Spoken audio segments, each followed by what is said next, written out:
빌립보서 3장 5절에서 12절까지의 말씀을 함께 나누겠습니다. 최근 한국에서 인기몰이를 하고 있는 드라마가 한 편이 있습니다. 일타 스캔들이라는 제목의 드라마입니다. 이 드라마의 주인공은 강남 학원가의 살아있는 전설로 통하는 수학 강사 최치열입니다. 최치열이 찍어주는 문제는 적중률 100%이고 그의 수업만 들으면 성적이 쑥쑥 올라갑니다. 최치열의 연봉은 무려 100억 원이 넘고 현금으로만 구입한 빌딩이 여러 채가 있으며 강남 고급 빌라의 펜트하우스에 살고 있습니다. 외모는 영화배우급이고 그의 인기는 방탄소년단을 능가합니다. 그런데 모든 것을 다 가진 듯 보이는 최치열에게 치명적인 약점이 있습니다. 섭식장애와 불면증입니다. 음식을 먹으면 토하고 수면제가 없으면 잠을 잘 수 없습니다. 그래서 그는 늘 불안하고 행복하지 않습니다. 최치열은 자신의 괴로움을 이렇게 표현합니다. 그래도 수학은 명쾌해요. 답이 딱 있거든요. 그런데 인생은 그렇지가 않더라고요. 공식도 없고 법칙도 없어요. 틀릴 때마다 내가 또 뭘 잘못했구나 위축이 됩니다. 그렇습니다. 우리가 살아가고 있는 인생에는 공식도 없고 법칙도 없습니다. 성실하기만 하면, 열심히만 하면 뭐든 다 잘 될 줄 알았는데 인생을 살다 보니까 그렇지도 않습니다.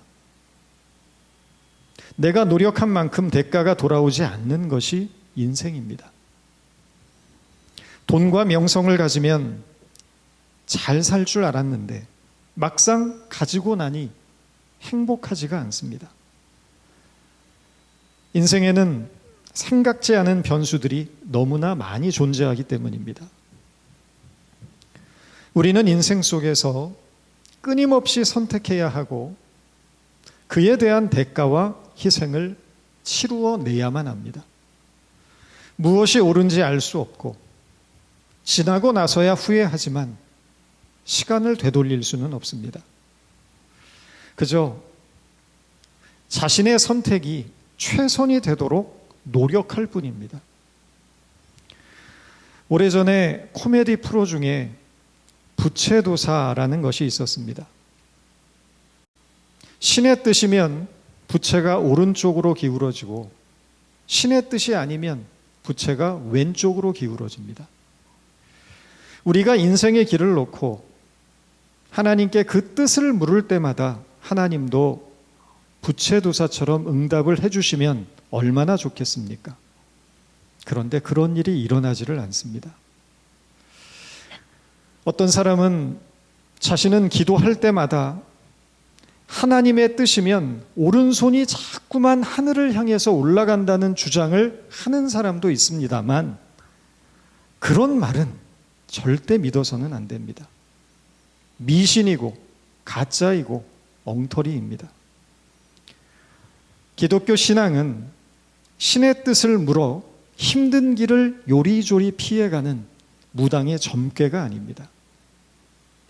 우리가 신앙을 갖는다는 것의 의미는 삶의 자리가 어디이든지 어떤 인생의 상황을 맞이하게 되든지 하나님이 나와 함께 하심을 믿고 하나님의 사람으로 존재하며 하나님의 자녀답게 살아가는 것에 있습니다.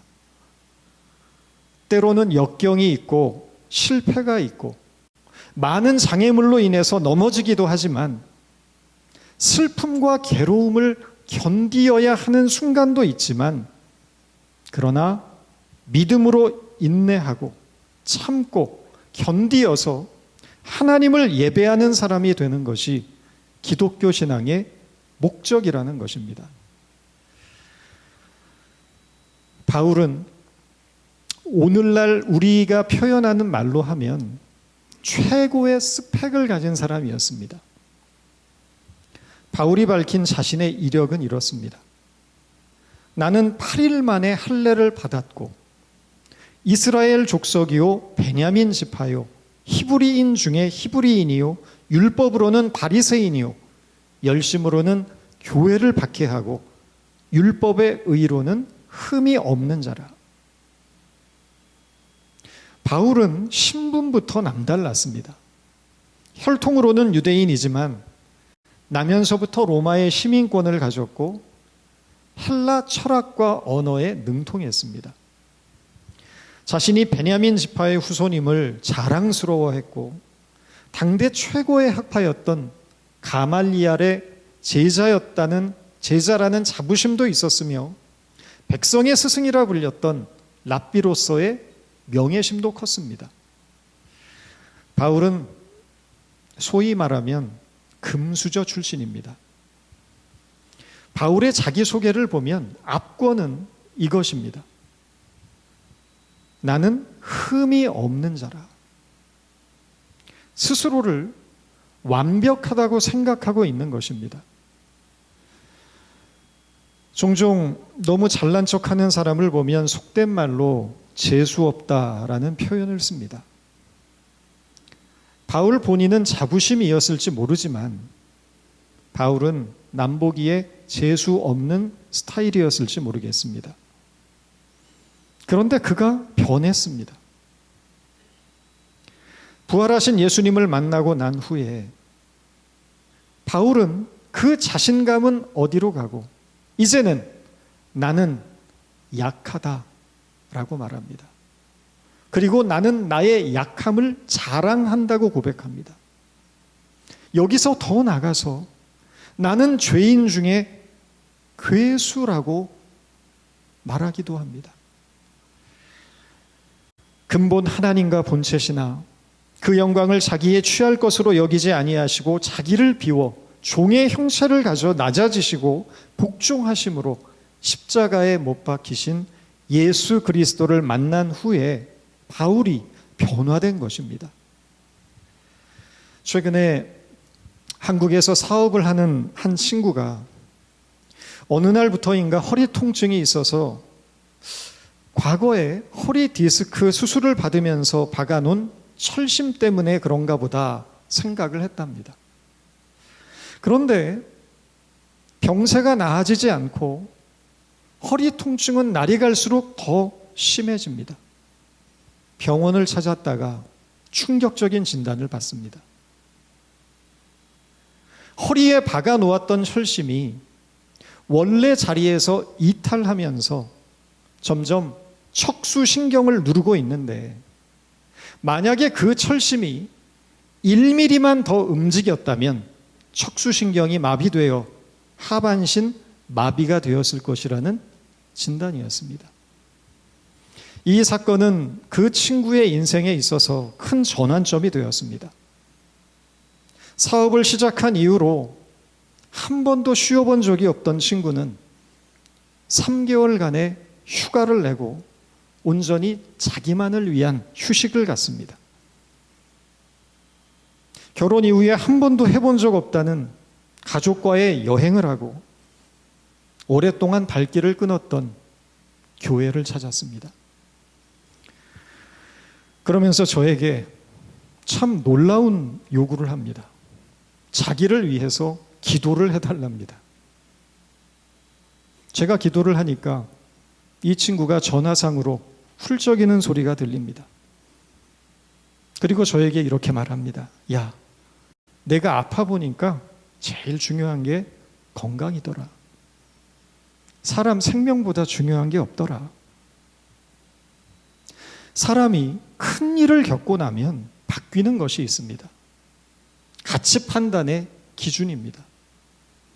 돈이 가장 중요하다고 믿었는데 죽을 고비를 넘기니까 더 이상 돈이 중요하게 느껴지지 않는 것입니다.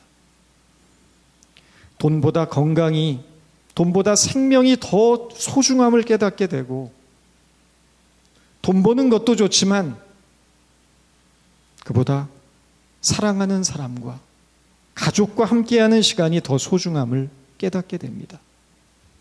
바쁘고 분주한 삶보다 보람과 가치를 추구하는 삶이 인생에 있어 더 의미 있음을 깨닫게 됩니다. 그런 의미에서 큰 일을 겪는 것이 꼭 나쁘지만도 않습니다.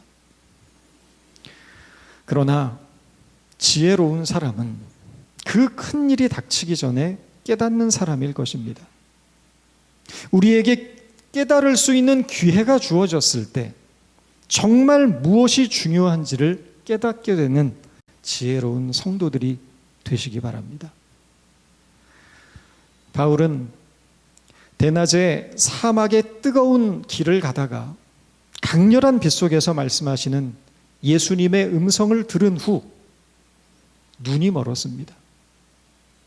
그날 이후에 바울은 식음을 전폐하며 자신에게 일어난 이 사건의 의미에 대해 사색하고 고민한 끝에 예수 그리스도가 참 진리와 생명임을 깨닫게 됩니다. 그리고 그 예수를 위해 자신의 인생을 걸겠다고 결심하게 됩니다.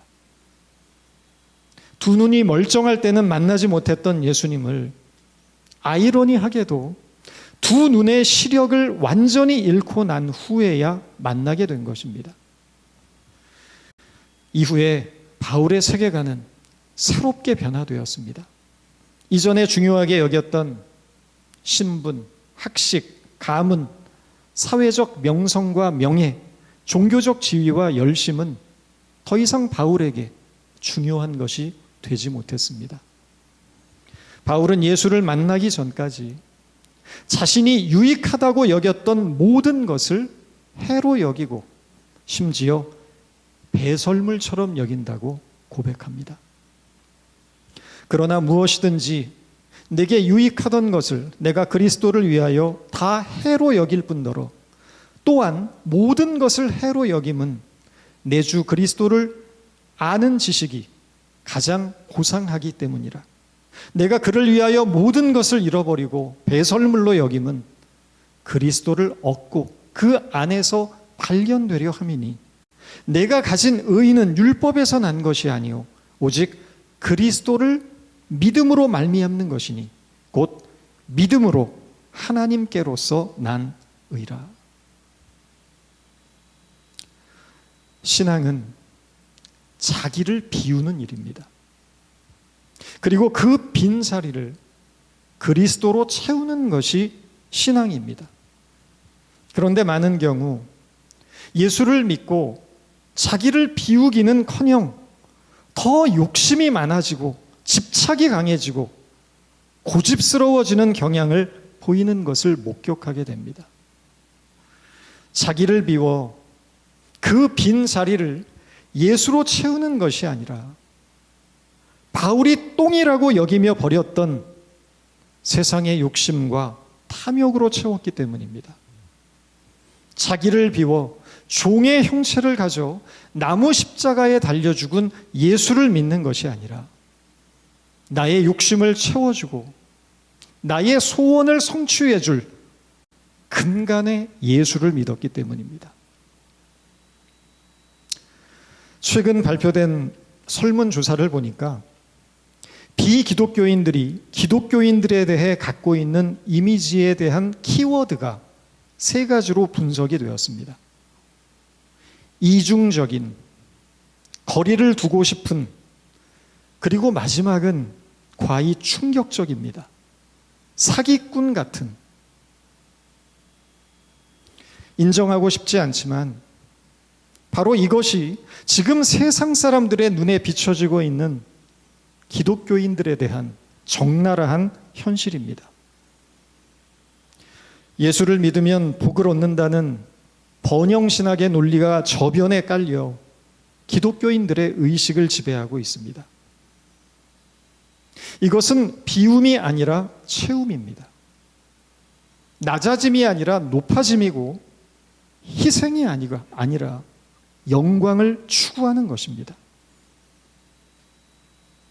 여우도 굴이 있고 공중에 새도 거처가 있으되 오직 인자는 머리 둘 곳이 없다고 하셨던 예수님의 길을 역행하고 있는 것입니다. 지금 우리 시대의 가장 큰 문제는 기독교 신자가 적어서가 아닙니다. 기독교 신자는 너무 많은데 참 그리스도인이 적다는 것이 문제입니다. 명목상 예수도 믿고 세례도 받았고 직분도 받았지만 정작 예수의 정신을 따르고 예수님의 삶과 인격을 닮아가지 못하고 있는 것입니다. 사도행전 2장을 보면 초대교회 성도들이 필요에 따라 서로 가진 것을 나누고 기쁨과 순전한 마음으로 함께 교제하며 사랑을 실천하는 모습에 대한 결과를 이렇게 표현하고 있습니다. 사도행전 2장 47절입니다. 온 백성에게 칭송을 받으니 주께서 구원받는 사람을 날마다 더하게 하시니라.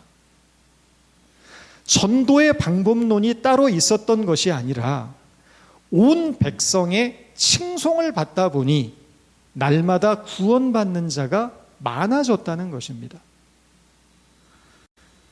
우리말 칭송으로 번역된 헬라어 카로스는 칭송이라는 단어보다는 호감 혹은 매력이라는 단어에 더 가까운 뜻입니다.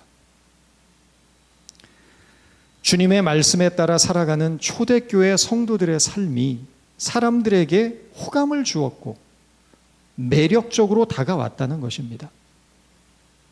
저 사람 교회 다닌데 그것도 아주 열심히 다닌데 그런데 왜 저러고 살까?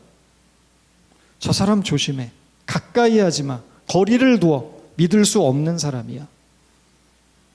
교회를 다니면서 주변으로부터 이런 평판을 듣는 것은 부끄럽고 수치스러운 일입니다. 역시 교회를 다니는 사람은 마음이 넓고 관대하구나. 아량이 있고 따뜻하구나. 양심이 있구나. 정직하고 진실하구나. 사람이 의리가 있고 믿을만 하구나. 저 사람 참 괜찮구나. 성도의 삶을 바라보는 세상의 시선이 이렇게 달라졌으면 좋겠습니다. 세상을 매료시킬 수 있는 인격의 향기를 바라며 살아가는 그리스도인이 되었으면 좋겠습니다. 바울은 자신의 불완전함을 누구보다 잘 알았던 사람이었습니다. 예수님을 닮아서 살고 싶어서 그렇게 부단히 노력했지만 마음대로 되지 않아 속상해하던 사람이 바울이었습니다. 오호라, 나는 공고한 사람이로다. 이 사망의 몸에서 누가 나를 건져내랴. 바울의 이 고백은 예수를 믿기 전의 고백이 아닙니다. 예수를 믿은 후의 고백입니다. 예수를 만나고 진리를 깨달았지만 믿기 전과 다르지 않게 살아가는 자신의 삶의 모순 앞에서 비통해하고 괴로워하며 쏟아내는 탄식입니다. 그러나 중요한 사실은 바울은 하나님 앞에서 선하게 살기 위한 노력을 멈추지 않았다는 데 있습니다. 내가 그의 죽으심을 본받아 어떻게 해서든지 죽은 자 가운데서 부활에 이르려 하노니 내가 이미 얻었다 함도 아니요 온전히 이루었다 함도 아니라 오직 내가 그리스도 예수께 잡힌 바 된 그것을 잡으려고 달려가노라. 예수를 믿은 후에 바울에게는 새로운 목표가 생겼습니다. 그리스도를 얻고 그리스도 안에서 발견되는 일입니다. 이 말을 달리 표현하면 하나님의 사람으로 인정받는 것입니다. 바울은 지금 어떻게 해서든지 이 목표, 하나님 앞에 인정받겠다는 이 목표를 붙들기 위해 최선을 다해 끝까지 달려가겠다고 선언하고 있는 것입니다. 사람이 나이가 들었다는 것의 특징은 꿈이 점점 사라지는 것에 있는 것 같습니다. 어린아이들은 미래에 대한 꿈이 많지만 어른이 되면 그 꿈은 사라지고 점차로 현실적으로 변합니다. 그런데 바울은 예수를 만나고 난 후에 꿈이 생겼습니다. 새로운 꿈이었습니다. 그 꿈은 하나님의 사람으로 거듭나고 하나님의 사람으로 인정받는 꿈이었습니다. 그리고 이 꿈을 위해 자기의 남은 인생을 힘있게 달려가겠다고 지금 말하고 있는 것입니다. 우리는 지금 무엇을 위해서 살아가고 있습니까? 우리는 저마다 현실적인 목표가 있을 것입니다. 내 사업 한번 제대로 해보고 싶은 꿈도 있고, 더 늦기 전에 내 집 장만하고 싶은 꿈도 있을 것입니다. 내가 이루지 못한 꿈이 자녀를 통해 이루어지는 것을 꿈꾸는 분도 계실 것입니다. 어떤 분은 큰 돈을 벌어 부자가 되고 싶은 꿈을 꾸고 계시는 분도 있을지 모르겠습니다. 지금 여러분이 간절히 꿈꾸는 것이 무엇이든 간에 하나님의 자녀에게는 그 꿈에 대해, 그 꿈에 더해 새로운 꿈이 하나 더 있어야 합니다. 그 꿈은 하나님의 사람으로 인정받는 꿈입니다. 내가 무슨 일을 하건, 내가 어떤 형편과 처지에 있건, 내가 발딛고 살아가는 바로 그 삶의 자리에서 하나님의 사람으로 존재하고 하나님의 사람답게 살아서 하나님의 사람으로 인정받는 일입니다. 내가 하고 있는 일이 아무리 세속적인 것이라 할지라도 그 일 속에 그리스도의 숨결을 불어넣어 하나님의 사람답게 행하면 내가 하는 그 일은 하나님의 사랑과 진리를 증거하는 일이 될 수 있습니다. 내가 하는 그 일 속에 그리스도의 생명이 되살아나는 것입니다. 나는 이 세상을 살지만 동시에 부활의 삶을 살아가는 것이 됩니다. 하나님의 사람으로 인정받는 삶을 꿈꾸시고 가정에서, 일터에서, 우리가 만나는 모든 이웃과의 관계 속에서 하나님의 사람으로 정당하게 살아가는 저와 여러분이 되기를 바랍니다. 기도하겠습니다. 우리가 하나님을 믿게 된 것은 기적임을 고백합니다. 우리가 그렇게 한 것이 아니라 주님이 우리를 붙드신 것입니다. 우리는 주 안에 붙들림을 받은 존재임을 고백하오니 부활의 능력과 그 신앙으로 살아서 우리의 모든 삶의 자리에서 하나님의 사람으로 존재하고 하나님의 사람으로 인정받는 삶을 살도록 도와주옵소서. 예수님의 이름으로 기도드렸습니다.